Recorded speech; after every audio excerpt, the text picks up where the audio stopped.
ஒரு பாதிக்கப்பட்ட பெண்ணுக்கு இது நிலைமைனா நாளைக்கு எந்த பெண்ணாவது வெளில வருவாங்களா? ஏன்னா இன்னைக்கு பெண்கள் சொசைட்டியில் அச்சப்படுறதே எதுக்காக அப்படின்னா, ஐயோ இந்த சொசைட்டி என்ன சொல்லும், நம்ம பேர் தெரிஞ்சா என்ன சொல்லும் அப்படிங்கிற இன்னும் அந்த சொசைட்டி கிரியேட் பண்ணி வச்சிருக்க அந்த வட்டத்துக்குள்ள தான் பெண்கள் இருக்காங்க. ஒரு அச்ச உணர்வு இருந்துட்டு கண்டிப்பா இருந்துட்டு இருக்கு. ஏன்னா இப்போ ஒரு பெண்ணே ஒரு குற்றம் நடக்குது அப்படின்னா அவங்க வெளியே வரும்போது எத்தனை பேரை யோசிக்க வேண்டியதா இருக்கு. பட் ஒரு ஆண் அந்த மாதிரி யோசிக்கிறது கிடையாது. பெண்கள் பக்கம் தான் தவறு அப்படின்னு திருப்பி மூடப்பட்டிருக்க வேண்டிய ஆர் லைக் மூடப்பட பார்த்த ஒரு விஷயம் நீங்க சொல்லலாம். ஏன்னா முதற்கட்ட தகவல் இங்க எப்படி வந்துச்சு அப்படின்னா, அந்த பெண்கள் அப்போ குடிச்சிருக்காங்க, ஆண்களோட வெளில போயிருந்தாங்க, 2 மணிக்கு ஏன் அந்த பெண்கள் அங்கே போகணும்னு திரும்ப திரும்ப திரும்ப எவ்வளோதான் அடிப்பாங்கன்னு தெரியல பெண்களை. அதில் பாதிக்கப்பட்ட பெண்ணுமே அந்த இடத்துல என்ன சொல்லியிருந்தாங்க அப்படின்னா, சரிங்க ஸ்க்ராட்ச் போட்டுட்டு வந்தாங்க அப்படியெல்லாம் நீங்கள் சொல்கிறீங்க, அப்படி ஏதாவது ஒரு விஷயம் இருந்தால் எடுத்து காட்டுங்க. ஏன்னா அந்த ரோட்டில் அவ்வளோ சிசிடிவிஸ் இருக்கு. ஒரு கட்சியிலேருந்து தொடர்ந்து தப்பு செய்த 2 வந்து நீக்கப்பட்டிருக்காங்க. அதாவது அண்ணா நகர் இஷ்யூவில் மாட்டின சுதாகர் ஆகட்டும், நேற்று நம்ம ஒரு விஷயம் பார்த்துருப்போம், துரத்தி போய் வீட்டில் இருந்த 3 பெண்கள் கிட்ட வந்து ஒரு ஆண் வந்துட்டு இது பண்ணி தொடப்ப கடையால் அடி வாங்கிட்டு போயிருப்பார். அவங்களாகட்டும் இங்கே என்னன்னா அவங்க இல்லைன்னு மறுப்பு தெரிவிச்சுட்டு இருக்காங்க. ஆரம்பத்துலேருந்தே மறுப்பு தெரிவிச்சுட்டு இருக்காங்க. ஒன்று அதுதான் இன்னும் சந்தேகத்தை எழுப்பக்கூடிய ஒரு விஷயமா பார்க்கப்படுது. இவ்வளோ அநியாயங்கள் அநீதிகள் எல்லாமே நடக்குது. போலீஸ் மேலே திரும்ப திரும்ப அலிகேஷன்ஸ் வந்துட்டு இருக்கு. முதல்ல வந்துட்டு வரும்போது அந்த ஆண் நண்பர் அங்கே வந்து துரத்தி விடும் போது என்ன சொல்லியிருக்காங்க அப்படின்னா, லைக் ஃபோன் பண்ணி யார்ட்டையோ பேசும்போது இல்லைங்க நான் மிரட்டிட்டு விட்டுறேன்னு சொன்னதாகவும், ஃபைனலாக வந்து அந்த பொண்ணு இல்லை நான் செமஸ்டர் லீவ் வீட்டுக்கு போகிறேன்னு சொல்லும் போது இல்லை அந்த சார் எப்போ கூப்பிட்டாலும் நீ வரணும்னு சொன்னதாகவும் சொல்லப்படுது இந்த இடத்துல. ஏன்னா இப்போ நீங்கள் கேட்டீங்க சட்ட ஒழுங்குன்னு ஒரு விஷயம் சொல்லும் போது, இதில் பத்திரிகையாளர்களை எஃப்ஐஆர் லீக்கேஜில் இவ்வளோ கொண்டு வரீங்க. முதற்கட்டமாக வந்து பார்த்தோன்னா ஒரு 6 போலீஸ் அஃபிஷியல்ஸை உள்ளே கொண்டு வந்திருக்காங்க. அதாவது ஞானசேகரனோட சிடிஆர் எடுத்து அதில் வந்து மெயினாக ஃபஸ்ட்டு 2 சொல்லப்படுது.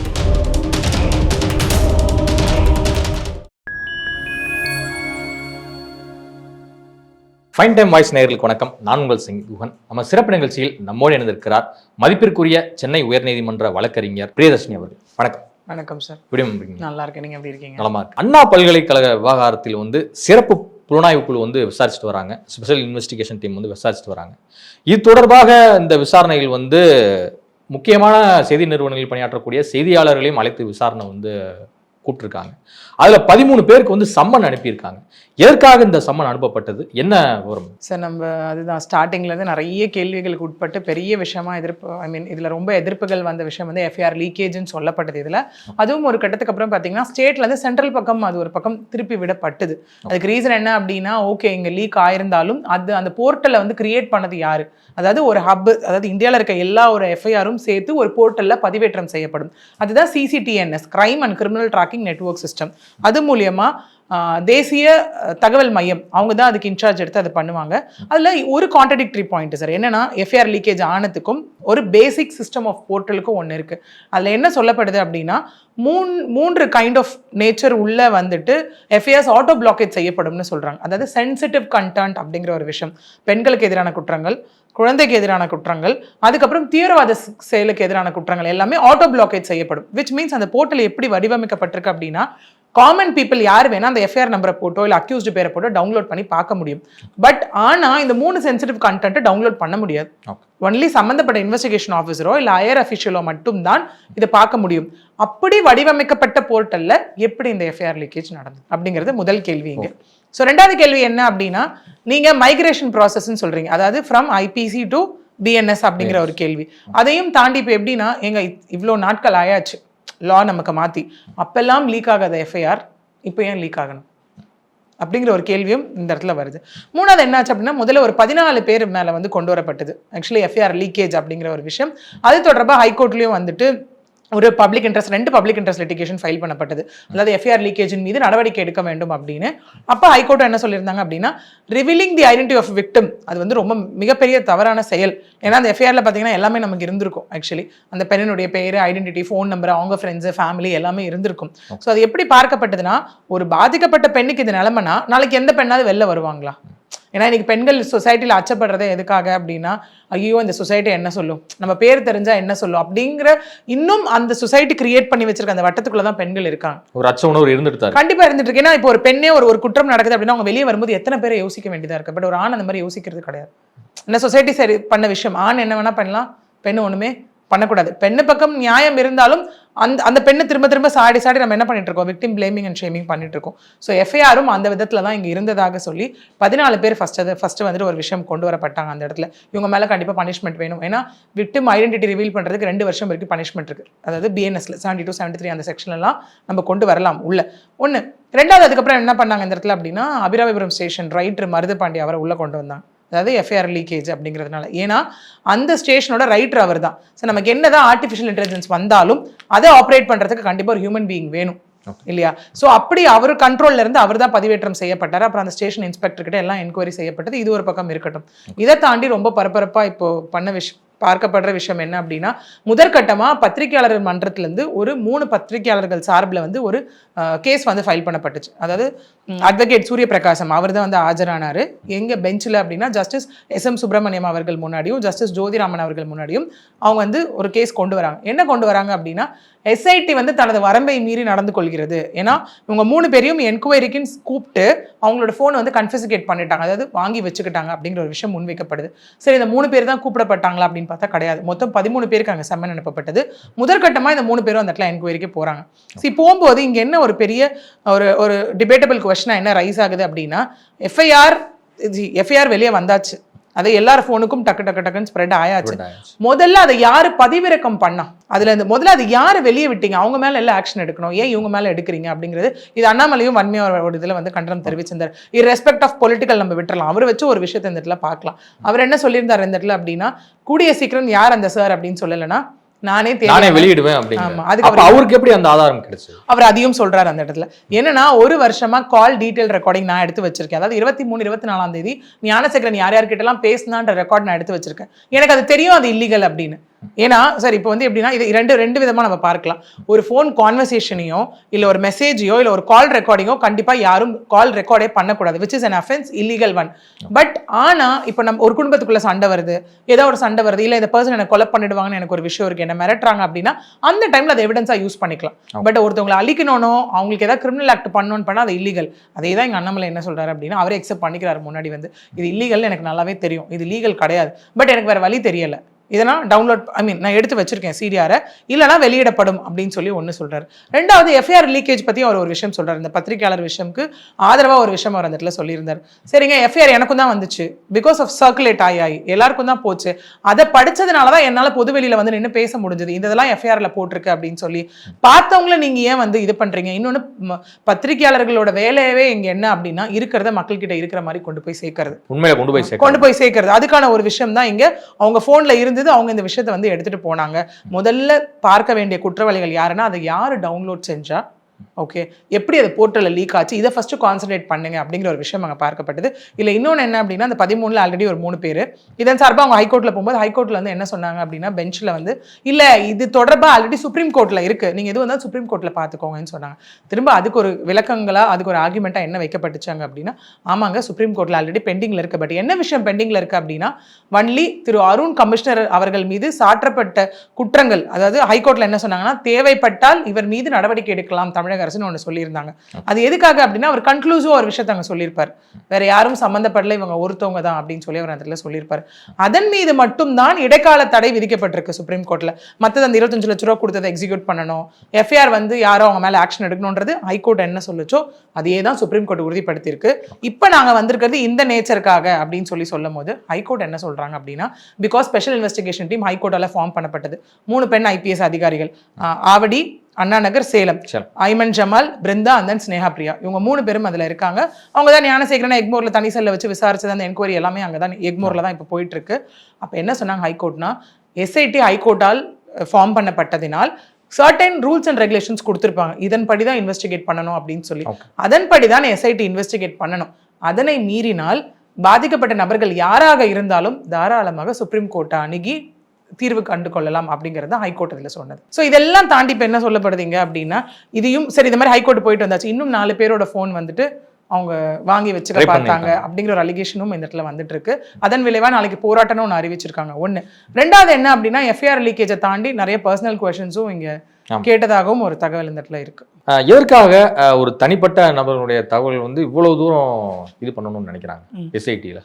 இது வந்து ஒரு கிராஸ் இன்வெஸ்டிகேஷன் அப்படின்னு எடுத்துக்கலாமா, இல்ல அவங்க சொல்றது அவங்களுடைய கடமை அப்படின்னு சொல்லி அப்படி எடுத்துக்கலாம்? சரி, ஒரு விஷயம் எடுத்துக்கலாம். இப்போ என்னன்னா, ஒரு கம்ப்ளைண்ட்டுக்கு யாரையாவது கூப்பிடுறாங்க அப்படின்னா அவங்க கேட்குற விஷயம், நீங்க என்ன பண்றீங்க, இதுல நீங்க எப்படி சம்மந்தப்பட்டிருக்கீங்க, ஒன்று.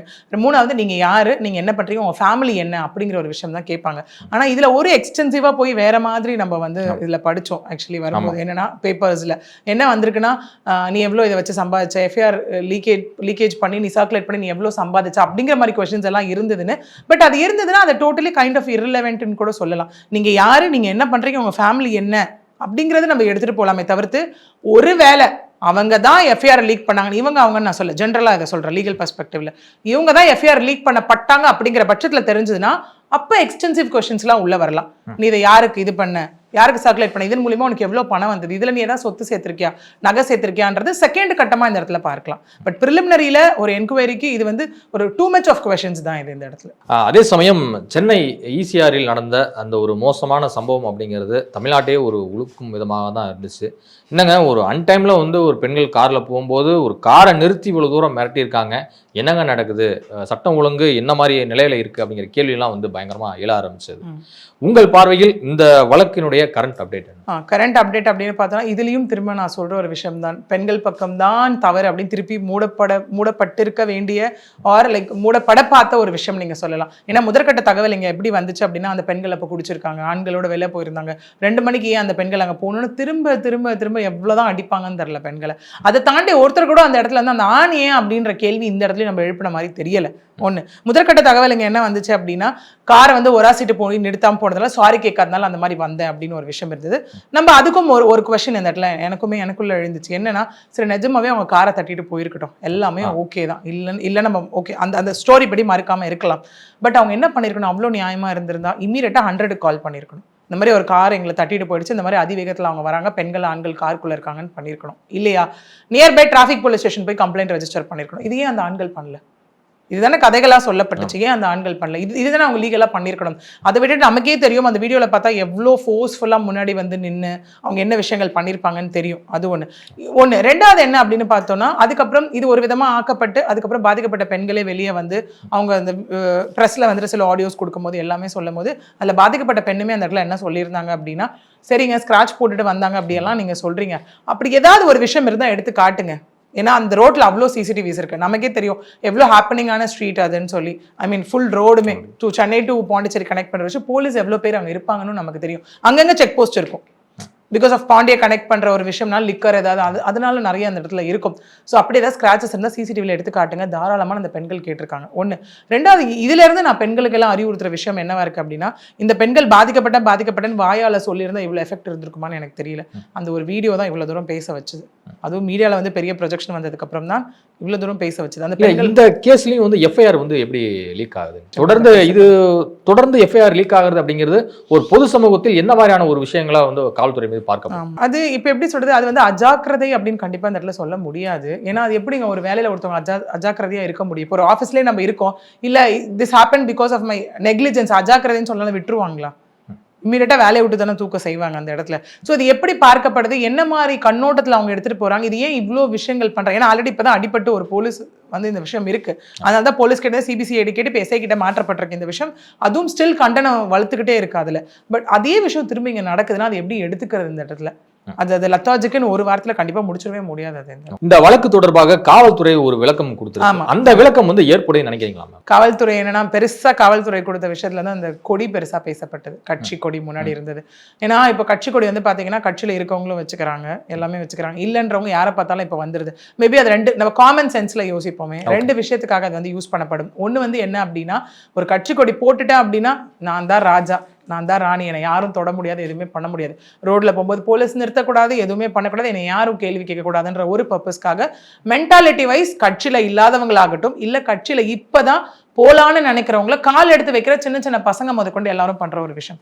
ரெண்டாவது, டோல்கேட்ல நான் ஃப்ரீயா போகணும், என்னை யாரும் நிறுத்தக்கூடாது, அதுக்கு கட்சி கொடி ஒரு கைண்ட் ஆஃப் ப்ரொடெக்ஷனாவும் பாக்குற பீப்புள். அது அவங்களுக்கு ஒரு லேபிளா இருக்கு. லேபிள், அது ஒரு கர்வமான லேபிளா அந்த இடத்துல பார்க்கப்படுது. இதேதான் திரு கார்த்திகேயன் பள்ளிக்கரணை டிசி அவர்களும் என்ன சொல்லியிருக்காரு அப்படின்னா, இது வரைக்கும் முதற்கட்ட விசாரணையில வந்துட்டு எந்த அந்த கட்சியை சார்ந்தவர்கள் இவர்கள் இல்லை, இந்த 2 பர்பஸ்க்காக தான் அவங்க அந்த கொடியை போட்டுட்டு போனாங்கன்றது தெரிய வந்திருக்கு அப்படின்னு சொல்லியிருக்காரு. ஒண்ணு. ரெண்டாவது பெரிய ஷாக்கிங்கான விஷயம் அங்க என்ன அப்படின்னா, அதுல மெயினா அரெஸ்ட் பண்ணப்பட்ட அந்த 7 பேர்ல 5 பேர் அரெஸ்ட் பண்ணப்பட்டுட்டாங்க. அதுல ஒருத்தர் சந்துரு, அந்த பர்சன் மேல ஆல்ரெடி வந்து 2 கேசஸ் இருக்கு சிட்டி லிமிட்ல. அதாவது கொள்ளை மற்றும் சீட்டிங். மிச்ச இருக்க 4 பேரும் வந்து காட்டாங்குளத்துல தங்கி படிக்கிற ஸ்டூடெண்ட்ஸ் 5 பேர். இன்னொரு பையன் வந்துட்டு வெளி மாநிலத்துல இருந்து வந்து படிக்கிற பையன். இன்னொன்று அந்த காரும் திருட்டுக்காரு. இவங்க எப்படின்னா சாதாரணமாக வந்து ஒரு பசங்களாக இருந்தால் எப்படி திருட்டுக்கார அந்த இடத்துல கொண்டு வர முடியும்? ஏன்னா நம்ம எல்லாருமே அந்த ஃபோக்கஸ்டாக நம்பர் பிளேட்டும் அந்த இடத்துல பார்த்துருப்போம். அதாவது TN75E6004, TN09BR9988. 75 பார்த்தோன்னே கன்னியாகுமரியிலேருந்து தான் இங்கே வந்தானுங்க அப்படிங்கிற மாதிரி இருக்கும். பட் அப்படி கிடையவே கிடையாது. அந்த ஓனர் வந்து கன்னியாகுமரி 2011 வாங்கின காரு. அவர்கிட்ட இருந்து சென்னையில் அனீஷ்னு ஒரு பர்சன் வாங்கியிருக்காரு. அந்த அனீஷ் கிட்ட ஃபினான்ஸ் போட்டுட்டு உடனே கொடுத்துறேன்னு வாங்கினவன் தான் இந்த சந்துரு. காரை கொடுக்காம ஏமாத்திட்டு இருந்து அவரே இப்ப சொல்றாரு, ஆமாங்க நான் இவனை டெய்லி தேடிட்டு இருந்தேங்க அப்படின்னு சொல்றாரு அவர் அந்த இடத்துல. இன்னொரு கார், இது வந்து சஃபாரி தார் கார் வந்துட்டு ஓனர் வந்து ஊட்டில இருக்காரு. அந்த ஓனரோட பையன் தான் தார் காரை வந்து இயக்கணதா இந்த இடத்துல சொல்லப்படுது. So number plate fake. இப்போ இன்வெஸ்டிகேஷன் நீங்க எப்படி பண்ணணும்? சரி, கட்சி கொடிக்கு ஒரு விளக்கம் கொடுத்துட்டீங்க இந்த இடத்துல, ஓகே. நீ எங்க இந்த நம்பர் பிளேட் ஃபேக்கா யூஸ் பண்ண? ஓகே, அப்போ நம்ம லால ஒரு விஷயம் சொல்லுவோம் என்னன்னா, ஒரு கிரைமே கான்ஸ்டியூட் பண்ணணும் அப்படின்னா 4 ஃபேக்டர்ஸ் இருக்குன்னு சொல்லுவோம். அதாவது மோட்டிவ், இன்டென்ஷன், ப்ரிப்பரேஷன், ஃபைனலாக அந்த விஷயத்தை எக்ஸிக்யூட் பண்றது. அப்போ இந்த இடத்துல எல்லாமே ஃபேக், நம்பர் பிளேட் ஃபேக், அப்படி எல்லாமே பிளான் பண்ணி தானே வந்திருக்கேன் இந்த இடத்துல. ஸோ அப்படி இருக்கும் போது அது அந்த விதமான கண்ணோட்டத்தில் இன்வெஸ்டிகேஷன் பண்ணும்போது அண்ணா யூனிவர்சிட்டி கேஸோ இல்லை மற்ற கேஸோ அந்த மாதிரி நமக்கு இன்னும் இதில் நிறைய தகவல்கள் தெரிய வரும். ஒன்று. ரெண்டாவது, இதில் என்ன சொல்லியிருக்காங்க அப்படின்னா, முதற்கட்ட விசாரணையில் அதான் ஒருத்தர் மேலே கேஸ் இருக்கு, மிச்ச 4 பேர் மேலே இது வரைக்கும் இல்லை அப்படிங்கிறதும், அந்த கருப்பு டிஷர்ட் போட்டுட்டு இந்த இடத்துல துரத்திட்டு வந்த பர்சன் பேர் வந்து விஸ்வேஸ்வர் அப்படின்னு சொல்லியிருக்காங்க. மிச்சம் அரெஸ்ட் ஆனவங்க யார் அப்படின்னா சந்தோஷ், தமிழ்குமரன், அஸ்வின். இவங்க எல்லாரும் 4 பேருமே காட்டாங்குளத்தூர்ல இருக்க ஒரு காலேஜில் படிக்கிறதாக சொல்லியிருக்காங்க. அந்த சந்துரு மட்டும் 2017 வந்துட்டு எலக்ட்ரானிக் கம்யூனிகேஷன் முடிச்சுட்டு சின்ன சின்ன வேலைகள், மொபைல் ஷாப் இதெல்லாம் வச்சு நடந்துட்டு இருக்க ஒரு விஷயமும் இங்கே சொல்லப்படுது. ஸோ இங்கேயும் ஒரு பர்சன் ஆல்ரெடி கிரிமினல் ரெக்கார்டு இருக்க ஒரு பையன் இதுலயுமே இன்வால்வ் அப்படிங்கறத ரொம்ப அதிர்ச்சியான விஷயம். அங்கொன்றும் இங்கொன்றுமாக நடக்கக்கூடிய சம்பவங்களை வச்சு பூதாகரமா எல்லாமே பேசிட்டு இருக்காங்க. தமிழ்நாட்டில் சட்டம் ஒழுங்கு வந்து சிறப்பாக தான் இருக்கு அப்படின்னு சொல்லிட்டு முதல்வர் வந்து நேற்று பிரஸ் மீட்ல விளக்கம் கொடுக்குறாரு. அந்த விளக்கத்தை நம்ம எப்படி புரிஞ்சுக்கணும்னு நினைக்கிறீங்க? இப்போ எல்லாருக்குமே இது ஒரு கேள்வி வரும், ஏங்க இவ்வளோ அநியாயம் அநீதி நடக்குது, இதை தாண்டி எப்படிங்க சட்டம் ஒழுங்கு சரியா இருக்குன்னு சொல்றீங்க அப்படிங்கிற ஒரு விஷயம். இப்போ ஒன்றும் இல்லை, இப்போ ஏன் தெரியுமா இந்த விஷயம் திரும்ப திரும்ப பேசப்படுது, கட்சியை சார்ந்தோ அப்படின்னு. இப்போ ஒரு சில கட்சியில யாராவது தப்பு பண்ணா, இப்போ ரீசெண்டாவே நம்ம பார்த்திருப்போம், ஒரு கட்சியில இருந்து தொடர்ந்து தப்பு செய்த 2 பேர் வந்து நீக்கப்பட்டிருக்காங்க. அதாவது அண்ணா நகர் இஷ்யூல மாட்டின சுதாகர் ஆகட்டும், நேற்று நம்ம ஒரு விஷயம் பார்த்துருப்போம், துரத்தி போய் வீட்டில் இருந்த 3 பெண்கள் கிட்ட வந்து ஒரு ஆண் வந்துட்டு இது பண்ணி தொடப்பக்கட்டையால் அடி வாங்கிட்டு போயிருப்பார், அவங்களாகட்டும். இங்கே என்னன்னா அவங்க இல்லைன்னு மறுப்பு தெரிவிச்சுட்டு இருக்காங்க, ஆரம்பத்துலேருந்தே மறுப்பு தெரிவிச்சுட்டு இருக்காங்க. ஒன்று, அதுதான் இன்னும் சந்தேகத்தை எழுப்பக்கூடிய ஒரு விஷயமா பார்க்கப்படுது.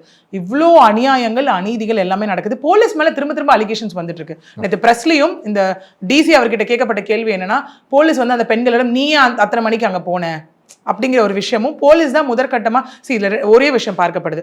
ஒருவேளை நீங்க அக்யூஸ் அரெஸ்ட் பண்ணியிருந்தாலும் நீங்க முதற்கட்டமா அதை சொல்லியிருக்கணும். ஸ்கிராச் போட்டு போனாங்க, நீங்க அரெஸ்டே பண்ணலையே, 4 தனிப்படை அமைச்சு தானே நீங்க அரெஸ்ட் பண்ணீங்க. அப்படி இருக்கும்போது எப்படி முதற்கட்டமா ஸ்கிராச் போட்டு போனாங்க நீங்க வெளியிடுவீங்க இந்த இடத்துல தகவலா? ஸோ அப்படி போலீஸ் பண்ணாங்களான்னு கேட்கும்போது அதை முற்றிலுமா நான் மறுக்கிறேன்னு அவர் சொல்லியிருக்காரு. பட் இது யாரும் நீங்க சொன்னீங்களா ஏற்புடையதா இருந்துதான், இதெல்லாம் ஏற்புடையதாவே இல்லை இந்த இடத்துல. இதெல்லாம் பார்க்கும்போது சட்டம் ஒழுங்கு உண்மையாதான் இருக்கான்ற கேள்வி நமக்கும் தெரியும். எல்லாருமே சொல்ற ஒரு விஷயம் கண்டிப்பா இருக்குன்னு சொல்ல மாட்டாங்க. அண்ணா யூனிவர்சிட்டி விவகாரத்துல வந்து யார் இந்த சார் அப்படிங்கிற கேள்வி ரொம்ப முக்கியத்துவம் வாய்ந்ததா மக்கள் முதற்கொண்டு எழுப்பினாங்க. இப்ப இந்த சென்னை ஈசிஆர் சம்பவம் கேஸ்ல வந்து பாத்தீங்கன்னா யாருடையது அந்த கார் அப்படிங்கிற கேள்வி வந்து ரொம்ப ஹேஷ்டேக்கா போட்டு மக்கள் கேள்வி எழுப்புறாங்க. ஸோ இந்த ரெண்டும் எங்க எப்போ பிடிக்க போறாங்க? நிறைய சிமிலாரிட்டி இருக்கு சார். அதுலயும் யார் அந்த சார், அதுலயும் சர்ஸான்னு இருந்தது, இதுலயும் யார் அந்த சர்கள்னு இருக்கு. ஏன்னா அதுல ஸ்டில் அந்த பாதிக்கப்பட்ட பெண் வந்து கம்ப்ளைண்ட்லயே ஆகட்டும், ஸ்டேட்மெண்ட்லயே ஆகட்டும், திரும்ப அடுத்தது வந்து சார்கள் அப்படிங்கிறதெல்லாம் அதிகார மையத்திலிருந்து வந்த குரல்கள் தான் சார். அது எப்படி பார்க்கப்படுது அப்படின்னா அதுக்கான விஷயமும் அந்த பெண் வந்து 2 விஷயம் ரெஜிஸ்டர் பண்ணதா சொல்லப்படுதுங்க. என்னன்னா முதல்ல வந்துட்டு வரும்போது அந்த ஆண் நண்பர் அங்க வந்து துரத்தி விடும் போது என்ன சொல்லியிருக்காங்க அப்படின்னா, லைக் ஃபோன் பண்ணி யார்ட்டையோ பேசும்போது இல்லைங்க நான் மிரட்டிட்டு விட்டுறேன்னு சொன்னதாகவும், ஃபைனலா வந்து அந்த பொண்ணு இல்லை நான் செமஸ்டர் லீவ் வீட்டுக்கு போறேன்னு சொல்லும் போது இல்ல அந்த சார் எப்ப கூப்பிட்டாலும் நீ வரணும்னு சொன்னதாகவும் சொல்லப்படுது இந்த இடத்துல. அப்போ ஒருவேளை முதல் சார் வந்துட்டு அந்த அண்ணா யூனிவர்சிட்டிக்குள்ள எல்லா நூக் அண்ட் கார்னர் தெரிஞ்ச பர்சனா இருப்பாரோ அப்படின்னு. இல்ல சார் நான் இங்கதான் இருக்க மிரட்டிட்டு விட்டுறேன் அப்படின்னா ஒரு இடம் தெரிஞ்சவங்க கிட்ட தான் அதை பத்தி நம்ம டீட்டெயிலா சொல்ல முடியும். இப்போ நான் இருக்கேங்க இந்த தெரு முக்குல நிக்கிறேன்னா அப்ப தெரு முக்கு தெரிஞ்சவங்க கிட்ட தான் நான் சொல்ல முடியும் இங்க பார்க் இருக்கு இங்க நிக்கிறேன் அப்படிங்கிற மாதிரி. ஸோ ஒருவேளை அப்படி இருக்குமோ ஃபைனலா இருக்க சார் வந்து யாரோ ஒரு இன்ஃப்ளூயன்ஷியலான பர்சனா இருப்பாரோ அப்படிங்கிற ஒரு விஷயம். மூணாவது நம்ம நடுவில் பார்த்தோம் வீடியோவை பார்த்தது திருப்பூரை சார்ந்த ஒருவர்ன்ற வெளியே வராரு, அந்த வீடியோஸ்ல ஒருத்தர் இருக்காருன்ற மாதிரி. இன்னொன்று இதுல என்னன்னு பார்த்தீங்கன்னா அந்த எஸ்ஐடி உள்ள வந்தது எல்லாமே வெறும் தகவலாக தான் எல்லாமே வந்துட்டு இருக்கு. ஏன்னா அது உண்மைதான். ஏன்னா ஒரு இன்வெஸ்டிகேஷன் போகும்போது கன்க்ளூசிவான ஸ்டேட்மெண்ட் அப்ப அவங்க கொடுக்கணும்ன்றது கிடையாது. ஏன்னா சில பேர் பிரஸ் மீட் கொடுப்பாங்க, சில பேர் கொடுக்க மாட்டாங்க. சில பேர் சார்ஜ் ஷீட் வந்து ஃபைல் பண்ணிட்டே வருவாங்க. சார்ஜ் ஷீட் ஃபைனலா வரும் பாருங்க வெளியே. இப்போ நேஷனல் கமிஷன் ஃபார் விமன் என்ன பண்ணாங்க, ஒரு பிரஸ் மீட் கொடுத்தாங்க, ஹிண்ட் மாதிரி கொடுத்துட்டு ஃபைனலா ரிப்போர்ட் சப்மிட் பண்ணப்படும் அந்த இடத்துல சொல்லியிருந்தாங்க. அதே தான் எஸ்ஐடியும் இந்த இடத்துல வந்துட்டு பண்ண போறாங்க. ஸோ அதுவுமே இன்னும் நம்ம குழப்பங்களா இருக்காது சர்ஸான்ற விஷயம். ஏன்னா இப்போ நீங்க கேட்டீங்க சட்ட ஒழுங்குன்னு ஒரு விஷயம் சொல்லும் போது இதுல பத்திரிகையாளர்களை எஃப்ஐஆர் லீக்கேஜ்ல இவ்வளவு கொண்டு வரீங்க. முதற்கட்டமாக வந்து பார்த்தோன்னா ஒரு 6 போலீஸ் அஃபிஷியல்ஸை உள்ளே கொண்டு வந்திருக்காங்க. அதாவது ஞானசேகரனோட சிடிஆர் எடுத்து அதில் வந்து மெயினாக ஃபர்ஸ்ட் 2 சொல்லப்பட்ட லியோ கணேஷன் 2 பேர் சொல்லியிருக்காங்க. அதில் லியோ யார் அப்படின்னா அடையார் போலீஸ் ஸ்டேஷனை சார்ந்த மதுவிலக்கு அமலாக்கத்துறை போலீஸ். கணேஷ் யார் அப்படின்னா அந்த இதில் இருக்க பேட்ரோல் ஓட்டுறவர். இவங்க 2 பேரையும் கேட்கும் போது எதுக்குங்க நீங்கள் 6 கால் இத்தனை கால் பண்ணியிருக்கீங்க சம்பவம் நடந்த அன்றைக்கு முன்னாள்னு கேட்கும்போது அவங்க சொன்ன விஷயம் தான் எனக்கு ஓசியில் பிரியாணி தருவான் அதனால பண்ணேன்னு சொன்னதாக தகவல் வந்திருக்கு. அது எப்படி வந்துட்டு முடியுது போலீஸ் அஃபிஷியல்ஸ்னால இந்த இடத்துல? ஸோ அப்படி ஒரு விஷயம் இருக்கு. ஸோ யார் அந்த சர்ஸ்ன்ற தாண்டி அதுலயும் யார் அந்த ஞானசேகரன்றதுக்கு நமக்கு அங்கேயும் நிறைய விடைகள் கிடைக்க ஆரம்பிச்சது. ஏன்னா எஸ்ஐடி ஆனால் ஃபுல் ஃபிளெஜ்டா உள்ள வந்தாங்க. வந்தோடனே அவங்க முதற்கட்டமாக 3 நோட்டீஸ் அனுப்பினாங்க. வருவாய்த்துறை, பத்திரப்பதிவுத்துறை, மாநகராட்சி துறைக்கு அனுப்பினாங்க. அதன் விளைவாக தான் ஞானசேகரனோட வீடு முதற்பாதி வந்து மாநகராட்சிக்கு சொந்தமானதாகவும் பின்பாதி வந்துட்டு இந்து அறநிலைத்துறைக்கு சார்ந்ததாகவும் அந்த 2 ஏக்கரே வந்துட்டு கோயில் நிலத்தை சார்ந்ததுன்ற நிறைய விஷயங்கள் தெரிய வந்தது. அதுக்கப்புறம் தான் அந்த பர்சன் மேலே ஆல்ரெடி 2012 அண்ணா நகரில் நடந்த இஷ்யூ கூண்டாஸ் போட்டது, துப்பாக்கி முனையில் கடத்தல், மொத்த குடும்பமே உள்ள போயிட்டு வந்த கூண்டாஸ் ஆக்ட் எல்லாமே நமக்கு அதுல தெரிய வந்தது. ஃபைனலா யாருடையது அந்த தார், யாருடையது இந்த தார், இங்கேயும் பாருங்க கனெக்ட் ஆயிடுச்சு. கார் தார் தார் இந்த விஷயம் இங்கே கனெக்ட் ஆயிடுச்சு. அதே கட்சி விஷயம் கனெக்ட் ஆகுது. இதுதான் மக்கள் கிட்ட திரும்ப திரும்ப திரும்ப சட்டம் ஒழுங்கு சரியாக தான் இருக்கிறதா அப்படின்னு எழுப்புறதுக்கான கேள்வி இதுவாக தான் பார்க்க. இந்த ஸ்பெஷல் இன்வெஸ்டிகேஷன் டீம்ல இருந்த டிஎஸ்பி ராகவேந்திர ரவி வந்து விலகி இருக்கிறாரு.